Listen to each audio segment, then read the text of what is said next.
Assalamualaikum warahmatullahi wabarakatuh. Salam sejahtera bagi kita semua. Marilah kita panjatkan puji syukur kehadirat Allah Subhanahu wa taala. Berkat rahmatnya kita bisa berkumpul di siang hari ini.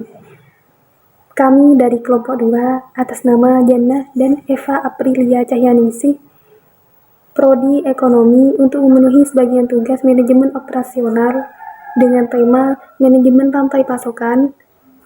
Sebelum kita memulai presentasi di siang hari ini, marilah kita berdoa terlebih dahulu dengan keyakinan masing-masing.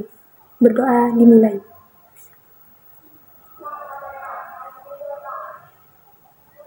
Berdoa selesai. Baik, langsung saja untuk pemateri yang pertama yang akan disampaikan oleh saya sendiri. Nah, untuk pembahasan yang pertama yaitu pengertian manajemen rantai pasokan.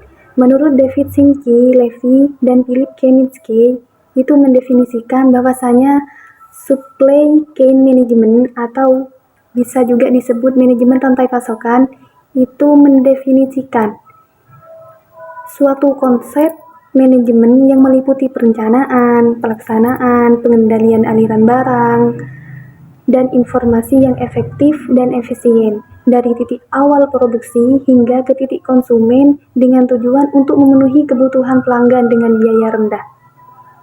Nah, manajemen rantai pasokan ini merujuk pada proses perencanaan, pengendalian, dan pengelolaan aliran barang, informasi, dan jasa dari pemasok hingga konsumen akhir. Nah, di sini tujuan utamanya itu untuk menciptakan nilai bagi pelanggan dengan kualitas yang terbaik. Nah, dalam hal ini manajemen rantai pasokan dapat membantu meningkatkan efisiensi operasional dan mengurangi biaya, mempercepat waktu proses, dan menciptakan keunggulan kompetitif bagi perusahaan. Nah, di sini juga dalam manajemen rantai pasokan itu memiliki ciri-ciri, yaitu yang pertama, manajemen rantai pasokan melibatkan integrasi yang erat antara berbagai pihak dalam rantai pasokan. Nah, integrasi yang erat ini mengacu pada kerjasama dan keterlibatan yang saling terhubung antara semua entitas yang terlibat. Dalam hal ini, integrasi yang erat juga dapat memperkuat kinerja rantai pasokan. Nah, yang kedua, manajemen rantai pasokan yang baik memastikan visibilitas dan transportasi yang tinggi dalam seluruh proses rantai pasokan.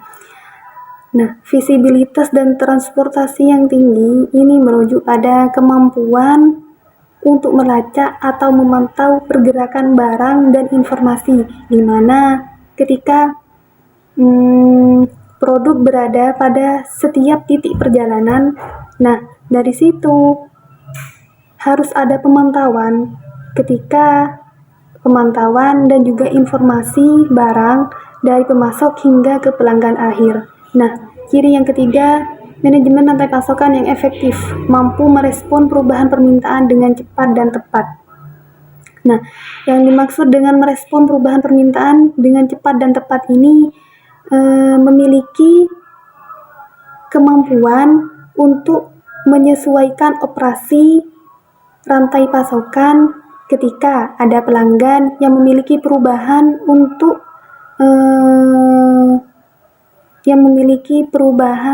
barangnya dalam permintaan pelanggan tersebut. Nah, di sini dalam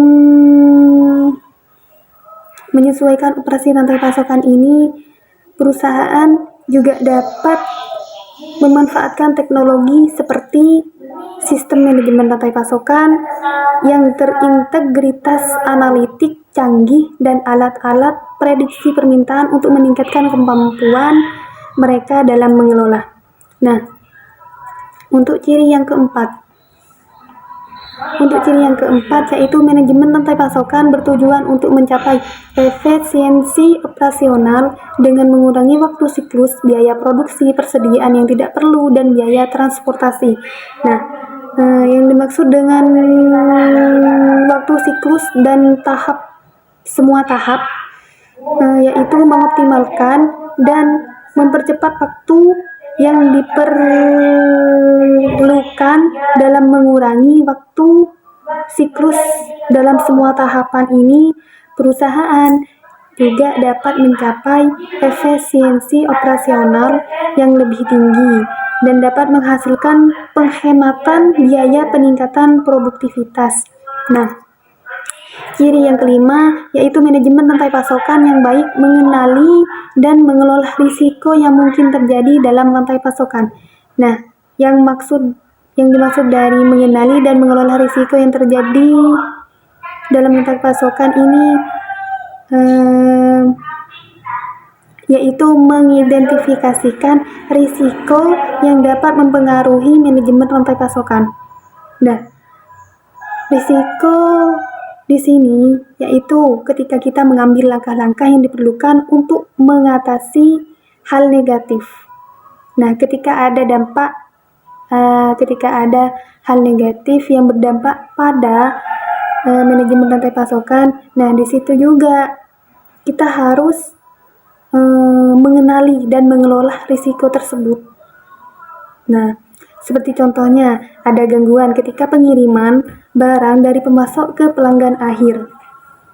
Nah, di sini kita, perusahaan atau pemasok, dalam hal tersebut itu harus menyediakan cadangan untuk mengatasi risiko tersebut. Untuk pembahasan selanjutnya yaitu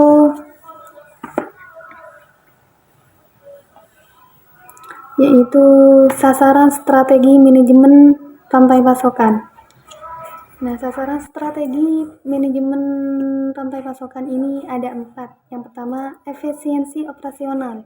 Nah, sasaran ini berfokus pada meningkatkan efisiensi dan produktivitas dalam rantai pasokan. Seperti halnya bertujuan untuk mengoptimalkan proses dan operasi yang ada untuk mengurangi biaya, meningkatkan kualitas, mempercepat waktu respon, dan meningkatkan output secara keseluruhan. Nah, untuk sasaran yang kedua yaitu peningkatan responsivitas. Nah, responsivitas di sini mengacu pada kemampuan untuk merespon perubahan permintaan dan kondisi pasar dengan cepat dan efektif. Nah, dalam responsivitas ini memungkinkan perusahaan untuk beradaptasi dengan perubahan yang terjadi dalam lingkungan bisnis dan memenuhi kebutuhan pelanggan dengan cara yang baik. Nah, dalam seperti yang saya udah jelaskan barusan di ciri-ciri kan ada respon. Nah, di situ kita harus menanggapi setiap pelanggan ketika ada perubahan dalam permintaan produknya, itu kita harus merespon dengan cara yang baik ketika ada perubahan. Nah, dengan cara cepat dan efektif. Nah, untuk sasaran strategi yang ketiga dalam manajemen rantai pasokan ini yaitu kualitas dan keandalan. Nah, kualitas dan keandalan ini, sasaran ini berkaitan dengan memastikan kualitas produk atau layanan yang dihasilkan dalam rantai pasokan. Nah, yang dimaksud dengan sasaran ini bertujuan untuk memberikan nilai tambah kepada pelanggan dalam hal kualitas, untuk membangun reputasi yang kuat dan mempertahankan kepuasan pelanggan. Itu. Nah, untuk sasaran strategi manajemen rantai pasokan yang keempat, yaitu optimalisasi persediaan. Nah, sasaran ini mencakup mengidentifikasi tingkat persediaan yang optimal, terus mengurangi persediaan yang tidak perlu dan meningkatkan akurasi perkiraan persediaan. Nah, sasaran ini bertujuan untuk mencapai keseimbangan antara persediaan yang cukup untuk memenuhi permintaan pelanggan dan biaya penyimpanan yang efisien. Untuk pembahasan yang selanjutnya yaitu strategi dalam manajemen rantai pasokan.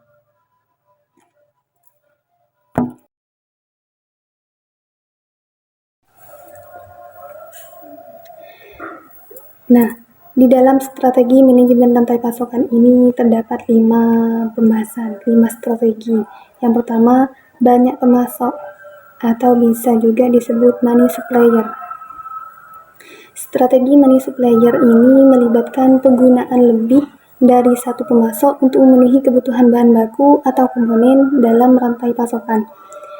Nah, yang dimaksud dengan banyak pemasok di sini yaitu menjalin kerjasama antara beberapa perusahaan atau dengan perusahaan lain, seperti halnya dengan tujuan untuk memenuhi kebutuhan bahan baku, komponen, atau barang jadi.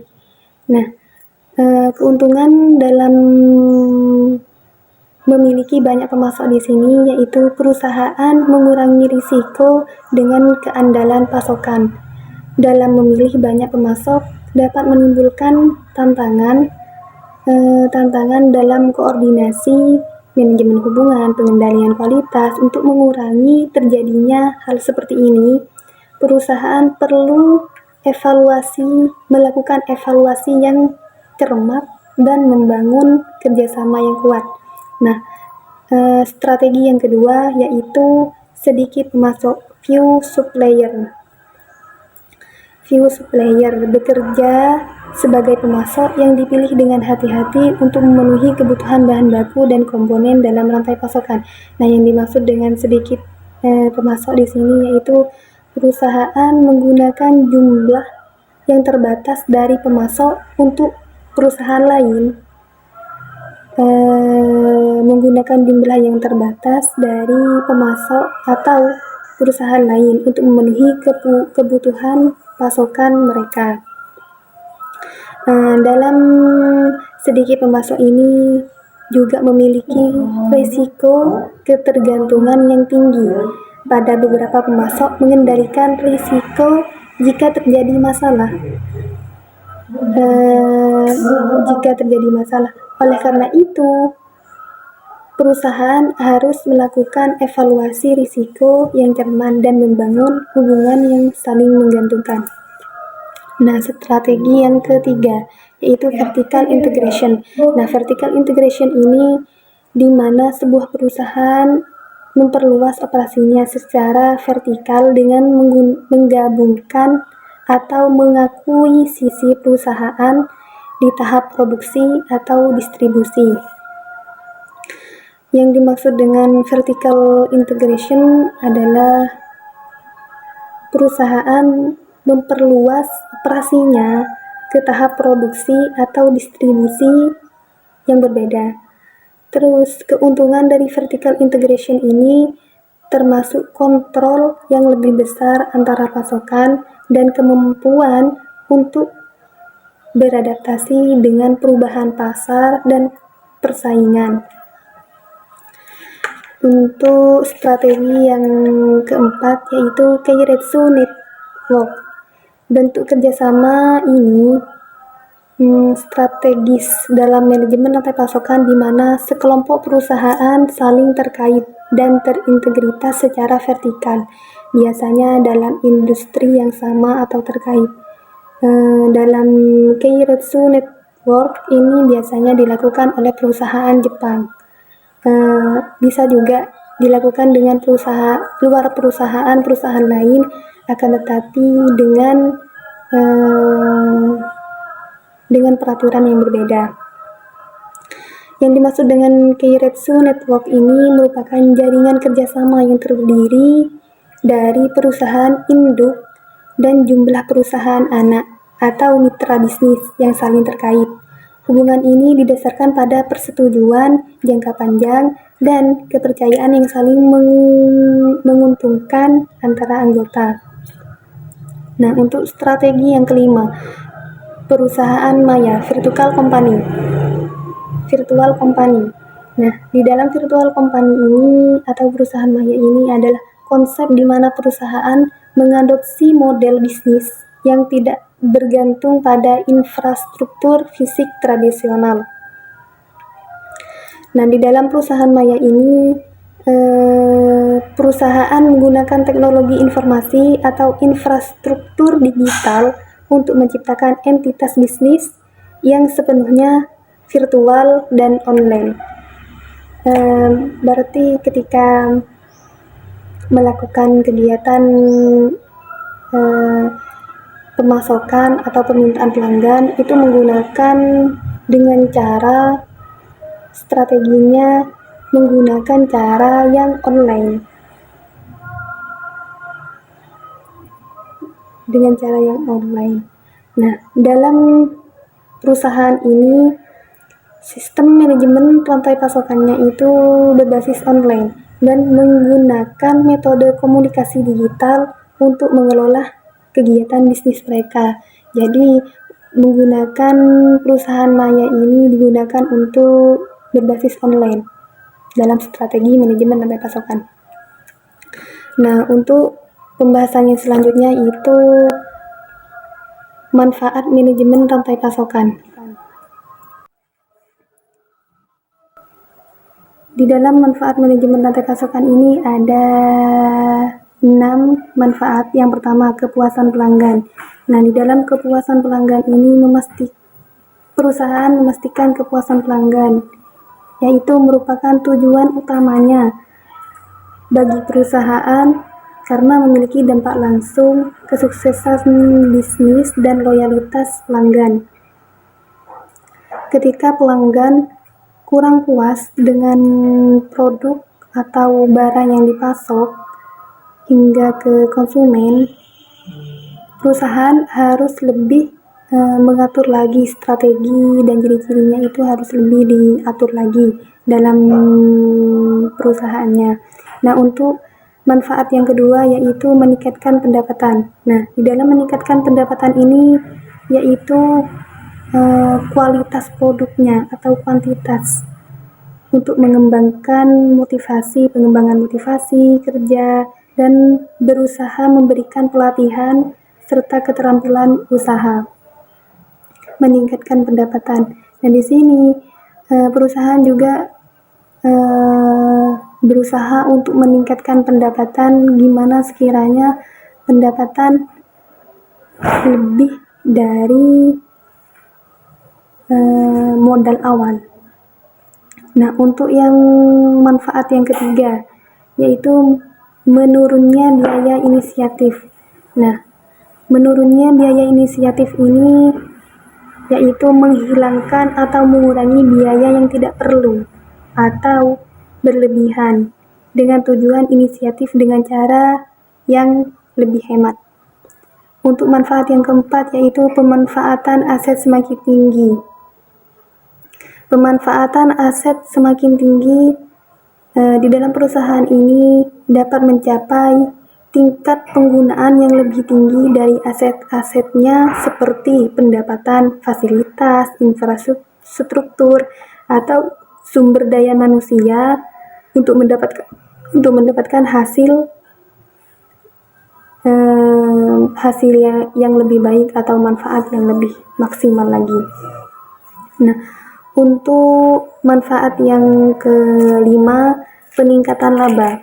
Nah, peningkatan laba di sini yaitu seperti meningkatkan pendapatan untuk mengurangi biaya dengan tujuan menghasilkan keuntungan yang lebih besar. Sama halnya dengan manfaat yang nomor 2 untuk meningkatkan pendapatan. Nah, peningkatan laba ini sama dengan peningkatan pendapatan. Nah, dan untuk manfaat yang keenam yaitu perusahaan semakin besar. Nah, perusahaan semakin besar adalah ini tujuan yang diraih dalam sebuah perusahaan, yaitu perusahaan semakin besar dengan pendapatan yang semakin tinggi, terus peningkatan laba, semua manfaat-manfaatnya itu lebih besar. Ini adalah tujuan perusahaan untuk mencapai suatu untuk mencapainya. Nah, baik, saya di sini akan melanjutkan presentasi dari Saudari Jannah. Nah, yang mana materinya itu adalah tujuan dari manajemen rantai pasok, yakni ada 4. Yang pertama ialah pengiriman produk tepat pada waktunya. Jadi tujuannya ialah yang pertama, bagaimana seorang produsen akan mengirim produknya sesuai pada waktu, sesuai tepat pada waktunya. Jadi ini merupakan salah satu elemen penting dari perusahaan ya. Yang kedua ialah menurunkan atau mengurangi biaya. Tujuan penting bagi perusahaan di sini ialah memperhitungkan biaya produksi, dari biaya bahan bakunya, biaya distribusi, hingga nanti pada produksi akhir. Nah, bagaimana perusahaan akan mengurangi biaya atau menurunkannya pada sebuah produksinya. Yang ketiga ialah memaksimalkan hasil. Yang keempat, memusatkan kegiatan. Selanjutnya ialah orang-orang yang terkait dalam manajemen rantai pasok. Ada 5.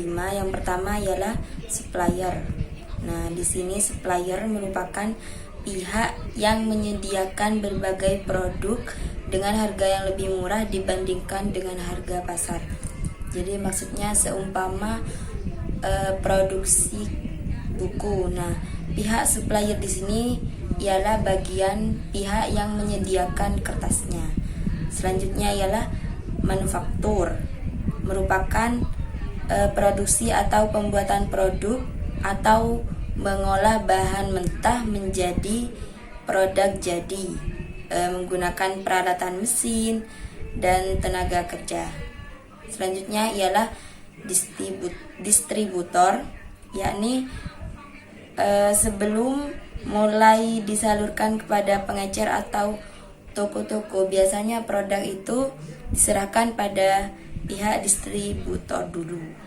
Yang nomor 4 ialah retailer atau pengecer. Nah, bagian ini merupakan entitas yang menjual produk langsung kepada konsumen akhir.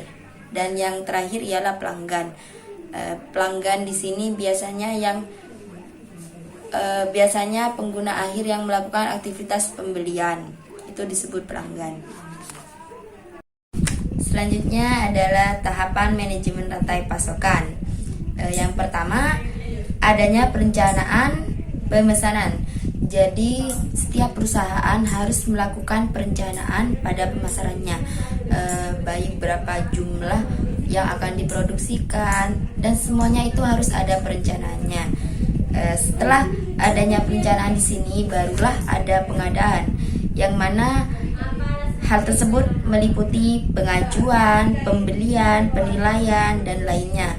Nah, setelah adanya pengajuan, hal-hal yang terkait pada pembelian itu kemudian akan diajukan kepada pihak manajer. Yang ketiga ialah adanya produksi. Setelah adanya perencanaan, pengadaan, barulah akan diproduksikan. Nah, yang keempat ialah inventor atau pengeluaran gudang. Setelah produksi selesai, pastinya produk tersebut akan siap dipasarkan. Nah, produk tersebut pastinya perlu digudangkan di ruang penyimpanan. Yang kelima ialah pengiriman atau distribusi. Barang yang digudangkan pastinya akan didistribusikan melalui kurir atau transportasi lainnya. Yang keenam ialah retur barang. Nah, pastinya akan ada pengembalian barang dengan berbagai macam alasan dari customer. Selanjutnya ialah proses bisnis rantai pasokan. Yang pertama, Customer Relationship Management atau CRM, itu biasa disebut pengelolaan hubungan pelanggan. Tujuannya di sini untuk meningkatkan kepuasan pelanggan, membangun loyalitas, dan meningkatkan retensi pelanggan. Yang kedua adalah Customer Service Management. atau manajemen layanan pelanggan yang bertujuan di sini maksudnya ialah sumber tunggal informasi bagi konsumen yang mengurus persetujuan produk dan jasa. Yang ketiga ialah domain management atau pengelolaan permintaan, adalah tujuannya untuk memastikan ketersediaan produk dan yang memadai untuk memenuhi permintaan pelanggan, mengurangi biaya persediaan, dan meningkatkan efisiensi operasional. Yang keempat adalah manufacturing flow management atau manajemen aliran produksi. Tujuannya adalah memastikan aliran yang lancar dan efisien dari bahan baku menjadi produk jadi. Yang terakhir adalah procurement adalah pengadaan, yang mana tujuannya adalah untuk memastikan pasokan yang memadai, kualitas yang baik, harga yang kompetitif, dan kerjasama yang saling menguntungkan dengan pemasok. Yang terakhir adalah tantangan manajemen rantai pasokan. Ada 3 tantangan. Yang pertama adalah ketidakpastian permintaan. Nah, sekiranya perusahaan menggunakan metode peramalan, nah perusahaan di situ akan meramalkan apa saja yang akan terjadi pada produksinya. Nah, yang kedua adalah kompleksitas jaringan pasokan. Jadi, perusahaan harus memastikan komunikasi yang efektif, transparansi, dan kerjasama yang baik. Nah, hal tersebut akan membantu perusahaan dalam mengatasi tantangan yang ini. Nah, yang ketiga, adanya resiko dan ketidakpastian. Rantai pasokan rentan terhadap berbagai risiko seperti keterlambatan pengiriman, bencana alam, fluktuasi harga bahan baku, dan lainnya. Sekian dan terima kasih dari kelompok kami. Semoga bermanfaat. Assalamualaikum warahmatullahi wabarakatuh.